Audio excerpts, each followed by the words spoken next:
Continuación, parte 3. No podrán creer si lo que buscan es la gloria y la alabanza que vienen de los otros y no la gloria que viene del único Dios. Algunas cosas en las cuales hay que pensar para mover la voluntad a buscar, en todas las cosas, agradar a Dios. Existen unas verdades las cuales si las meditamos y recordamos van a mover la voluntad a querer en todas nuestras acciones y en todos nuestros comportamientos, buscar que Dios quede agradado en que hacemos, que decimos y pensamos. Ellas son las siguientes. Primero, considerar cuánto ha hecho el amor de Dios por nosotros. Por ejemplo, nos creó de la nada. Nos dio un alma hecha a imagen y semejanza de Él. Nos dio dominio sobre las criaturas irracionales para que nos sirvan. Cuando estábamos en peligro de perdernos para siempre, envió a salvarnos no a un ángel, sino a su propio Hijo en persona. Y no nos rescató ni pagó el precio de nuestra liberación con oro y plata, sino con la preciosa sangre de su Santísimo Hijo. Y para que pudiéramos luchar con éxito en la vida nos dejó como alimento el cuerpo y la sangre de Cristo. 2 grados pensar que Dios vive defendiéndonos a toda hora. Dice el Salmo, tu guardián no duerme. No duerme ni deja un momento de vigilar el que cuida al pueblo elegido. El Señor te protege a su sombra, está a tu derecha protegiéndote, dispuesto a defenderte de todo mal. Y otro salmista exclama, aunque mi padre y mi madre me abandonen, el Señor Dios nunca me abandonará. ¿Qué mejor prueba o demostración de amor nos podía dar el buen Dios? Por eso debemos amarlo intensamente. Hay que honrar a los que nos honran. Esto es lo que tratan de hacer los grandes de la tierra. ¿Y quién nos ha honrado más en toda la existencia que nuestro Señor? Nos hizo hijos suyos, hermanos de su Hijo Jesucristo, templos del Espíritu Santo y herederos del cielo. Ojalá recordemos de vez en cuando estas muestras de aprecio y cariño que Él nos ha dado para que en cambio le brindemos también amor y agradecimiento. Amemos a Dios porque Él nos amó primero. Las fuerzas que se hacen la guerra, unas a otras, dentro de nosotros. En cada uno de nosotros hay 2 grandes fuerzas que se hacen la guerra sin cesar. La una es la voluntad superior, la fuerza espiritual que guiada por la razón y por la fe nos quiere elevar a tener comportamientos propios de un ser racional, de alguien que es hijo de Dios y cuyo destino es la vida eterna del cielo. La otra gran fuerza que se llama inferior, es una fuerza material, guiada por las pasiones, por las inclinaciones de la naturaleza carnal, y muchas veces por los atractivos de lo mundano, sensual y por las tentaciones del demonio. Esta segunda fuerza llamada apetito sensitivo no nos logrará llevar al mal si la voluntad guiada por la razón e iluminada por el Espíritu Santo le pone freno, le domina y guía. Una guerra continúa. El santo Job decía que la vida de la persona humana en esta tierra es como un servicio militar en tiempo de guerra o como el día de un obrero en tiempo de gran trabajo. La guerra espiritual entre la voluntad superior guiada por la razón y la voluntad inferior dirigida por las pasiones durará toda la vida. Desde que tenemos uso de razón hasta que exhalemos el último suspiro, esa guerra será total y sin tregua. Habrá tiempos de mayor paz y otros de mayor combate, pero la lucha no cesará jamás en esta tierra. Aquí sí que se cumple lo que anunció Jesús, no vine a traer paz sino guerra. Los 4 caballos. Un autor antiguo decía que la persona humana viaja por este mundo en un carruaje llevado por 4 caballos. 2 blancos y 2 negros. Los 2 blancos son la razón y la voluntad. Y los 2 negros son las pasiones y las malas inclinaciones. Y para saber a dónde llegará cada uno hay que averiguar a quién dejamos que vaya al timón, a Dios o al diablo, o al egoísmo. Si es Dios quien nos dirige con sus santas inspiraciones, el final será la gloria eterna y la santidad. Pero si dejamos que sea el diablo con sus tentaciones el que vaya guiando, el final será la maldad y hasta la eterna condenación. ¿Quién está dirigiendo mi carroza hoy por hoy? La peor desgracia, así como el haber recibido de Dios el gusto por rezar y por pensar en lo celestial y sobrenatural, es un regalo maravilloso que nunca podremos agradecer debidamente, así también, la peor desgracia espiritual que le pueda suceder a una persona es quizás el contraer un mal hábito, el adquirir una mala costumbre. Nada hay que esclaviz tanto como una mala costumbre. Con razón decía Jesús que, el que comete pecado se vuelve esclavo de pecado. Quienes en su juventud adquirieron algún mal hábito, una facilidad para hacer alguna mala acción, adquirida a base de repetirla, sufre una pena indecible cuando tratan de enmendar su mala vida y romper las cadenas que los tienen esclavizados al mundo y a la carne, cambiar de vida y empezar a consagrarse enteramente al servicio de Dios. Porque su voluntad se encuentra tan poderosamente combatida por sus malas costumbres y tan debilitada por la repetición tan frecuente que han hecho de los malos actos que ahora sienten como si tuvieran una segunda naturaleza y los golpes que reciben de parte de sus malas inclinaciones son tan fuertes y violentos que sin una gracia o ayuda especial de Dios no serán capaces de resistir sin caer una y otra vez. En esto se cumple lo que decía San Pablo: hago el mal que no quisiera hacer, y en cambio el bien que si quisiera hacer no lo logro hacer. Advierto en mi carne una ley e inclinación que va contra la ley de mi razón y me esclaviza. Es la ley del pecado. La inclinación a hacer el mal. Una felicidad y un fracaso. Esta lucha que acabamos de describir no la sufren tanto dos clases de personas: primero los que ya se acostumbraron a vivir en gracia de Dios y sin malas costumbres, y segundo quienes se acostumbraron a vivir en pecado y esclavos de sus vicios. Los primeros son felices porque viven haciendo la voluntad de Dios y gozan de su amistad y de su paz; los segundos tienen una paz aparente, la paz de los cementerios, donde solo hay muerte y descomposición. Otra condición sin la cual nadie se vaya a hacer la ilusión de que logrará adquirir la virtud y la perfección a servir Dios como conviene si no se dedica a negarse a sí mismo, a llevarles la contraria a muchas de sus inclinaciones y deseos de vida fácil y comodona, si no tiene firme resolución de sufrir y vencer la antipatía que en su misma persona siente hacia el renunciar a muchos pequeños placeres que se le presentan. Jesús decía: el reino de los cielos padece violencia, y los que hacen violencia a sí mismos la conquistan.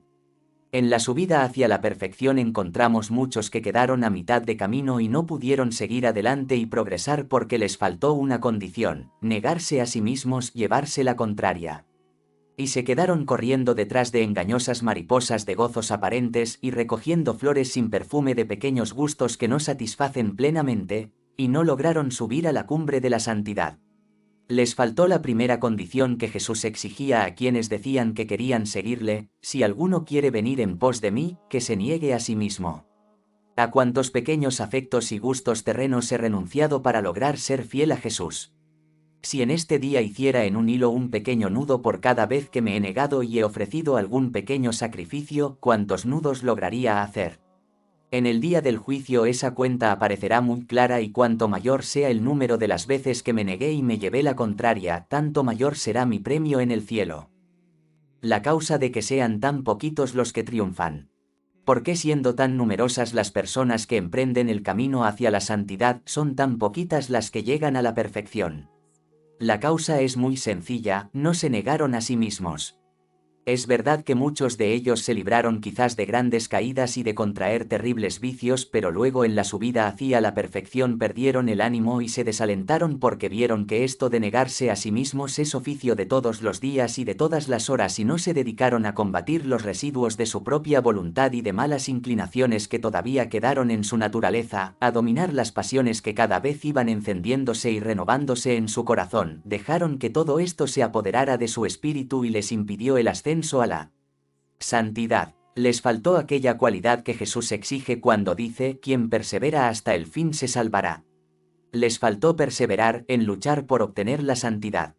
No basta con no ser malos. Hay gente que se imagina que va a llegar a la santidad únicamente evitando hacer el mal. Y esto no basta. Así, por ejemplo, existen personas que se contentan con no robar, pero mientras tanto les tienen un gran apego a sus riquezas, no reparten limosnas y ayudas en la medida en la que Dios quiere que repartan. Otros se dedican expresamente a buscar honores y alabanzas, pero sí sienten gran gozo cuando se les ofrecen, y nunca los rechazan ni hacen nada por evitarlas. Hay fieles que no comen de gula, pero en cambio prefieren siempre en la alimentación lo más sabroso y dejan a un lado cualquier alimento que les parezca menos agradable. Creyentes hay que no hablan mal de nadie ni dicen mentiras, y en eso son admirables, pero en cambio nunca son capaces de callar las palabras inútiles que les gusta decir. Se contentaron con ser buenos, pero no se esmeraron en llegar a la perfección. Las charlas que detienen a mitad de camino. Cuando Jesús envió a sus discípulos a predicar les dijo: no se detengan a charlar por el camino, pues los orientales acostumbran detenerse a charlar por largos ratos en el camino con los viajeros que encuentran y en esas charlas se gasta un tiempo precioso. Es necesario que me pregunte de vez en cuando, ¿esto que estoy diciendo es mejor que el silencio? Porque de toda palabra inútil tendremos que dar cuenta el día del juicio. Que no tengan que decir de nosotros jamás lo que de alguna persona piadosa afirmaba alguien a quien acompañaba en sus conversaciones, ha perdido muchas ocasiones que tuvo de callarse. O lo que cuentan que exclamó aquel santo cuando le preguntaron qué opinaba de cierta personita muy piadosa pero muy charladora: es buena gente, pero desafortunadamente no le ha logrado poner puerta a su lengua para tenerla un poco más cerrada. ¿Qué fue lo que te puso así? En la vida de una santa se narra que un día, estando frente a la imagen de un Cristo muy chorreante de sangre, le preguntó: Señor, ¿quién te puso así? Y le pareció que el Cristo le respondía: tus charlatanerías inútiles, que me enseñará este ejemplo. Peligro. Quien no domina su lengua tiene el peligro de no ser capaz de dominar tampoco sus demás pasiones. Se cumplirá lo que dice la imitación de Cristo: así de libertina y de poco mortificada como tiene su lengua, así tiene las pasiones y las malas inclinaciones. Al contrario, el ejercicio de voluntad que hacemos para tratar de que nuestra lengua no diga lo que debe decir, y diga siempre lo que más conviene, irá fortaleciendo de tal manera nuestro carácter, que sin darnos cuenta iremos adquiriendo fuerzas para dominar también las pasiones y las malas inclinaciones. Una ilusión. Muchas almas que se dedican a la vida espiritual caen en una ilusión que no es fácil de descubrir al principio. Ilusión es imaginarse que sí existe y es, lo que en realidad no existe ni es como uno se imagina. Y su ilusión consiste en pensar que en verdad se está progresando en santidad y perfección, cuando lo que está haciendo es seguir los propios gustos e inclinaciones. Muchos creen que están obrando por amor a Dios, cuando lo que están haciendo es amarse a sí mismos, si en verdad se puede llamar amarse a sí mismo, el seguir los propios antojos. Y así eligen los ejercicios y prácticas de piedad que están más de acuerdo con sus gustos, rechazan y dejan a un lado los que les causan alguna molestia o no les agrade mucho. El remedio. La solución para evitar caer en esta ilusión consiste en acatar de buena gana las penas y dificultades que se nos presentan cada día en el ejercicio de la perfección, pues cuantos mayores sean los esfuerzos que tenemos que hacer, tantos mayores serán las victorias y premios que Dios nos concederá, y con mayor seguridad conseguiremos las virtudes que necesitamos. Por eso un famoso santo, a uno que le pedía un favor, pero luego le dijo que mejor no se lo hiciera porque el hacérselo le iba a costar un serio sacrificio, le respondió: y si no me costara sacrificio, ¿qué premio me va a dar nuestro Señor? Lo bueno de los favores que hacemos es que nos cuestan sacrificios. El reino de los cielos exige hacerse violencia contra sí mismo, y los que se domina a sí mismo, lo consiguen. Cómo combatir la sensualidad, y qué actos debe hacer la voluntad para adquirir la buena costumbre de obrar bien. Recordemos lo que decía San Pablo: tenemos un continuo combate, pues la parte espiritual de nuestra personalidad nos invita a hacer el bien, pero la parte material y sensible nos inclina a hacer el mal. Para salir vencedores de este combate que es de todos los días y de toda nuestra vida, es necesario emplear ciertas técnicas que vamos a enumerar enseguida. Lo primero. Cuando los movimientos y excitaciones de nuestra sensualidad aparezcan tratando de ir contra lo que la razón aconseja, es necesario rechazarlos resueltamente desde el principio sin detenerse a aceptarlos de ninguna manera. Si los consentimos empiezan a crecer y a esclavizarnos. Lo segundo. Tenemos que hacer actos contrarios a los que las pasiones y malas inclinaciones nos proponen. Así, por ejemplo, si la ira quiere invitarnos a la venganza, debemos rezar por el bien de la persona que nos ofendió. Si la tristeza trata de inclinarnos al desánimo, debemos cultivar pensamientos de alegría y de esperanza. Si el orgullo nos incita a creernos algo y a desear alabanzas, es necesario recordar que nada somos y que las alabanzas humanas son humo que se lleva el viento.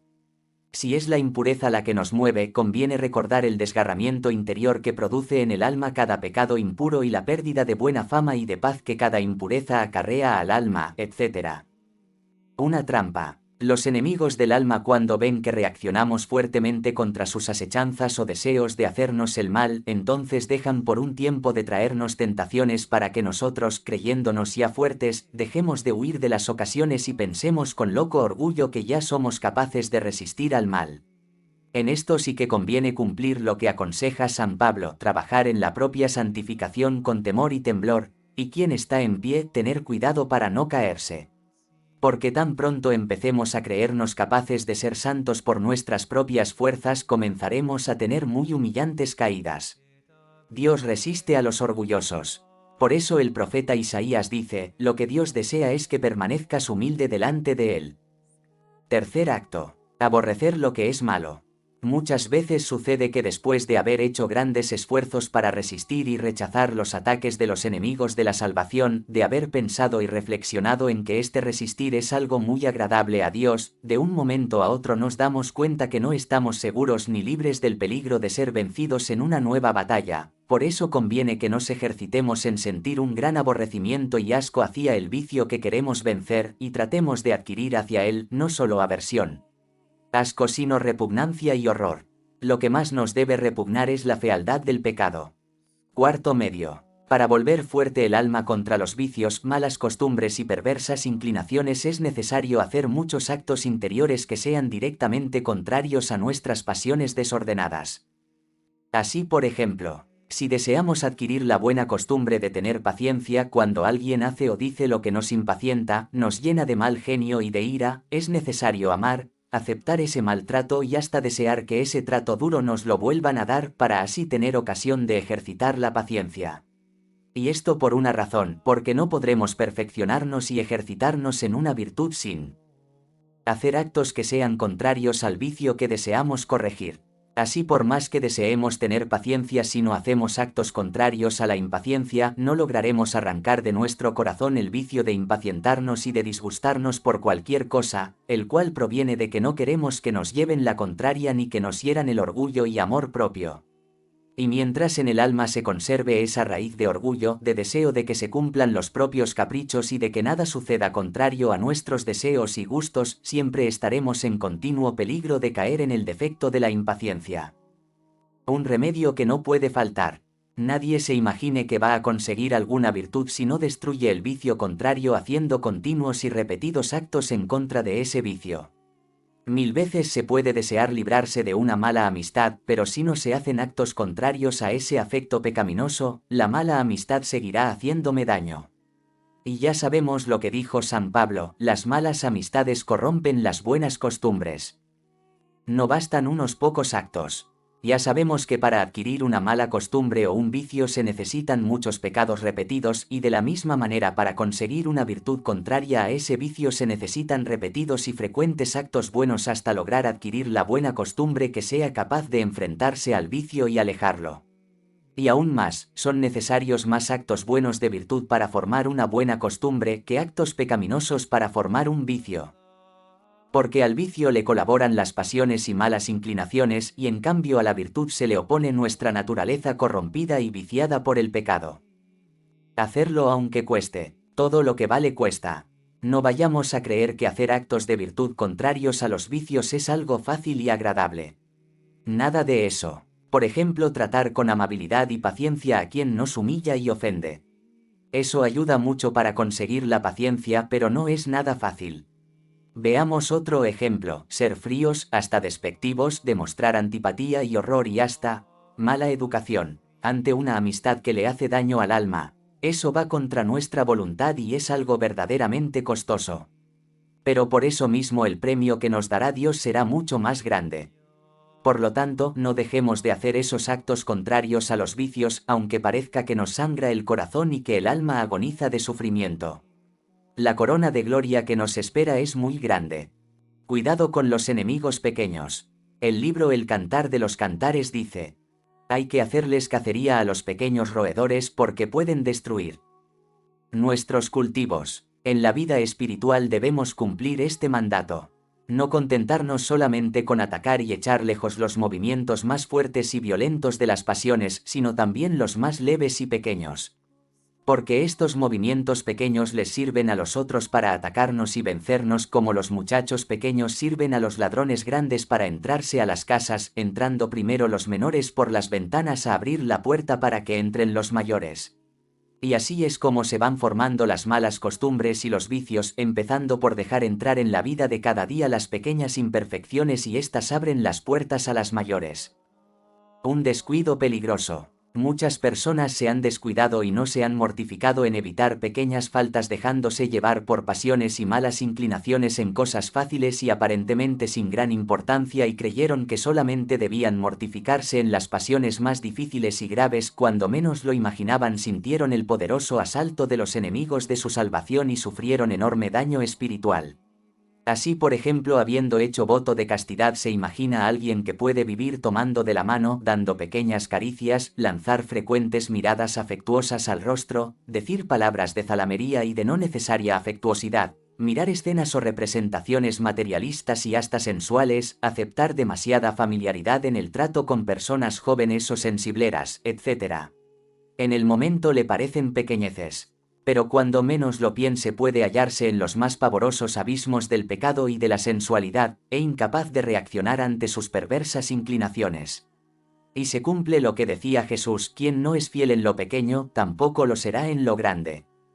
Hay que mortificarse en lo que es lícito. En la vida espiritual hay un dicho muy antiguo que siempre se cumple.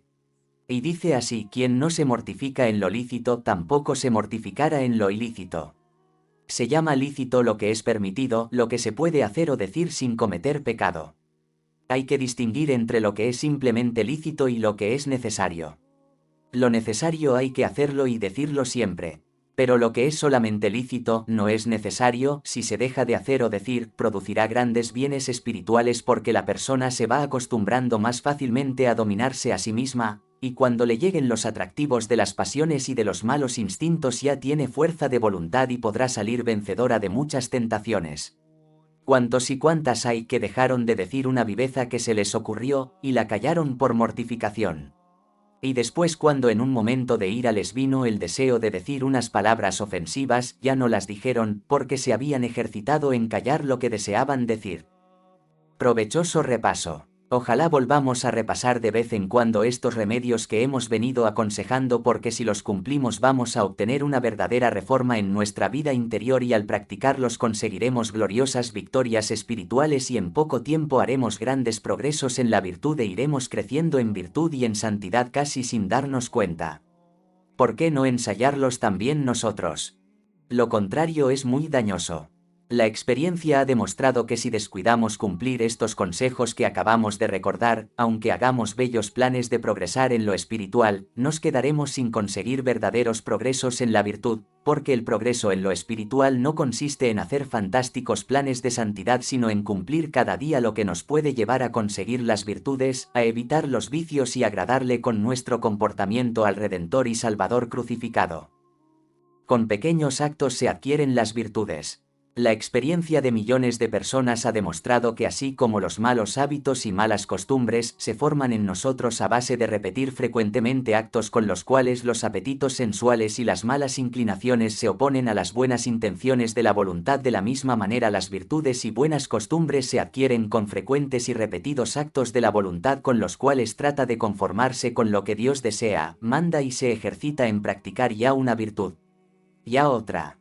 Así como una persona no puede ser definitivamente viciosa y corrompida por más que sus malas inclinaciones traten de corromperla y llevarla al mal, si su voluntad persiste en querer portarse de manera que a Dios le agrade su comportamiento, así también, nunca alguien logrará tener virtud y santidad, por más inspiraciones que la gracia divina le envíe, si su voluntad no se decide seriamente a dedicarse a obrar el bien y a evitar el mal. Lo que conviene hacer cuando nuestra voluntad parece vencida y derrotada por las pasiones y malos instintos. Muchas veces nos sucede que nuestra voluntad se encuentra muy débil y sin las fuerzas suficientes para ser capaz de resistir los ataques y asaltos de las pasiones y de los perversos deseos que invitan a obrar el mal. En estos casos no hay que desanimarse ni dejar de luchar, y aunque los atractivos del mal sean sumamente fuertes, por más que hayamos caído muchas veces, es necesario recordar siempre este principio animador. En la lucha por la santidad, lo que cuenta y vale no es solamente el número de victorias o derrotas que obtenemos, sino el esfuerzo que hacemos por permanecer siempre fieles a la voluntad de Dios. Perder una batalla o 10 no es perder la guerra. Quien sigue luchando puede terminar triunfando. Una pregunta. El alma debe preguntarse frecuentemente, ¿en verdad quiero vencer esta pasión? ¿Deseo triunfar sobre esta mala inclinación? Me propongo seriamente tratar de obrar de tal manera que mi buen Dios quede contento de mi comportamiento. Hago esfuerzos por no dejarme derrotar por este vicio o mala costumbre. Quiero preferir cualquier otro mal antes que el pecado. Si se puede responder afirmativamente, hay ya una gran esperanza de triunfo. Macabeo en la Sagrada Biblia decía, a Dios le da lo mismo conceder la victoria con muchas fuerzas que con pocas. Aunque nuestras fuerzas son muy poquitas, nuestra misma debilidad le proporcionará una ocasión más a la omnipotencia y misericordia de Dios para conceder victorias. ¿Y si la situación se hace desesperada?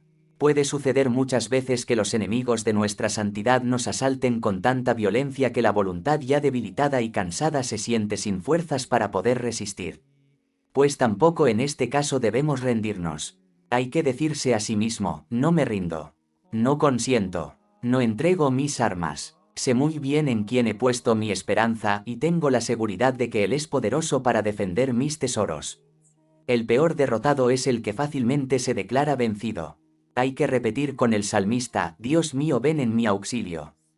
Señor, date prisa en socorrerme, Salmo 69. Mira, Señor, cómo atacan. No me abandones, Dios de mi salvación. Recuerda, Señor, que en el camino por donde avanzo me han escondido una trampa. Y si perseveramos en confiar en Dios e implorar su ayuda, podremos repetir las palabras del Salmo, si el Señor no nos hubiera auxiliado, nos habrían llegado hasta el cuello las aguas espumantes. Pero el Señor ha sido bueno y no permitió que nos arrastrara la corriente. Una ayuda muy eficaz. Para poder ayudar a la voluntad a fin de que no quede totalmente derrotada en los ataques que recibe de las pasiones y de las inclinaciones hacia el mal, produce muy buen efecto en pensar, meditar en lo útil y provechoso que es resistir a esas tentaciones y en lograr obtener la victoria. Pensar que los premios que vamos a recibir de Dios si salimos vencedores van a ser muy grandes y que los males de los cuales nos veremos libres si no aceptamos las malas insinuaciones son inmensos. Un ejemplo. Supongamos que el enemigo que nos ataca es la impaciencia. Que nos aflige alguna injusta persecución, o que un trabajo nos resulta molesto y cansón, o un sufrimiento es muy doloroso, o que una situación se nos hace antipática y repugnante y queremos explotar en actos de impaciencia y mal humor y empezar a quejarnos y a protestar. En ese caso conviene pensar lo siguiente. Primero, considerar que ese mal lo merecemos por nuestros pecados y en caso de que nos haya sucedido por nuestra culpa con mayor razón, pues tenemos que soportar la herida que nosotros mismos nos hicimos con las propias manos. Segundo, si el mal no nos llegó por culpa nuestra, considerar que nos sirve para pagar pecados de la vida pasada, los que todavía no nos ha castigado la justicia divina y de los cuales no hemos hecho la debida penitencia. Mucho mejor pagar aquí donde ganamos méritos y gloria sufriendo que tener que irlos a pagar en el purgatorio donde quizás las penas sean más rigurosas y con menos merecimientos. Al pensar en esto debemos recibir los sufrimientos y contrariedades no solamente con paciencia, sino con alegría y dándole gracias a Dios por ellos. Tercero, recordemos cuando tenemos algo que nos hace sufrir y que nos invita a la impaciencia, que si aceptamos las penas y contrariedades de cada día estamos cumpliendo la condición que Jesús exige para poder entrar en el reino de los cielos, que es entrar por la puerta estrecha del sufrimiento y de la mortificación, y aquello que tanto recomendaba San Pablo, es necesario pasar por muchas tribulaciones para poder entrar al reino de Dios. Cuarto, no olvidemos que cuanto más padecemos y más somos humillados en esta tierra, tanto más nos asemejamos a Jesús, cuya vida estuvo llena de padecimientos y de humillaciones. Y cuanto más seamos semejantes acá en este mundo a Jesucristo, más alto será nuestro puesto en el cielo. Quinto, pero en lo que más se debe pensar en toda ocasión en que tengamos que sufrir, es en que recibiendo con paciencia nuestros sufrimientos estamos cumpliendo la voluntad de Dios, pues el que habría podido muy bien hacer que tales padecimientos no nos llegaran, los ha permitido, y si los permite es seguramente para nuestro bien, pues lo único que desea para nosotros es nuestro mayor bien. Aquí no lo entendemos por qué permite semejantes contrariedades, pues en esta vida vemos lo que Dios permite como quien mira una alfombra por el revés y solo observa un grupo de hilachas en desorden. Pero en la otra vida, Veremos la alfombra por el lado derecho y entonces sí que nos convenceremos de que todo lo que Dios permitió que nos sucediera fue una verdadera obra de arte dedicada a santificarnos y hacernos merecedores de grandes premios y mucha gloria en el cielo. Cuanto con más paciencia aceptemos lo que Dios permite que nos suceda, más contento tendremos a nuestro Señor. Algunos avisos importantes acerca de cómo se debe presentar el combate espiritual. ¿Contra qué enemigos hay que combatir? ¿Y con qué medios pueden ser vencidos? Ante todo debemos recordar que el combate espiritual es necesario hacerlo todos los días y durante toda nuestra existencia sobre la tierra. En esto no podemos dejar de luchar ni siquiera cuando apenas nos faltan unos minutos de vida. Este combate debe presentarse con constancia y perseverancia, con la convicción absoluta de que por más grandes y poderosos que sean los enemigos de nuestra santidad, y por más mortíferos que sean sus ataques, muchísimo más poderoso es el Dios que nos protege y más eficaces son las defensas que Él nos quiere proporcionar. Cada uno de nosotros puede repetir lo que dice San Judas Tadeo en su carta en la Sagrada Biblia: al Dios Todopoderoso que es capaz de conservarnos victoriosos en la lucha por la salvación, y de librar a nuestra alma de toda mancha, a Él la gloria y el honor por todos los siglos. El principal enemigo que hay que combatir es el amor propio, el orgullo, el deseo de satisfacer las propias inclinaciones indebidas y de darle gusto a nuestras pasiones. Y esto hasta el punto que ya nos parezcan agradable las humillaciones y los desprecios que la gente nos quiere hacer, y las contrariedades que vayan llegando contra los propios gustos e inclinaciones. Es necesario no olvidar que en este campo las victorias son difíciles, imperfectas, escasas y de poca duración. Y no desanimarse si se nota que las propias fuerzas ya no alcanzan para lograr salir vencedores, pues las energías que nos faltan las dará el buen Dios si se las pedimos con fe. Siempre podremos decir con San Pablo: todo lo puedo en Cristo que me fortalece. No hay que desanimarse al considerar lo grande que es la multitud y el furor de los enemigos de la salvación, porque mucho más grande que ellos es el poder de Dios y su bondad, y el amor que Él nos tiene, y mucho más numerosos que los adversarios espirituales son los ángeles del cielo y las oraciones de los santos que se interesan por nosotros y nos acompañan en el combate. Estas consideraciones han animado de tal modo a tantísimas personas muy débiles y mal inclinadas que, a pesar de sus malas inclinaciones y del ataque de sus pasiones, han logrado salir triunfantes en la lucha por conservarse fieles a los mandatos del Señor Dios. Ni hay que perder el ánimo al constatar que los enemigos del alma son tan difíciles de vencer y que la guerra espiritual es de todos los días y de todas las horas, que no tendrá fin sino cuando termine nuestra vida sobre la tierra, y que nos hallamos amenazados por todas partes, y muchas veces la ruina espiritual aparece casi inevitable, porque, como dice San Agustín, con los enemigos de la salvación sucede como con un perro bravo amarrado con una cadena: no nos puede morder si no nos acercamos demasiado a él.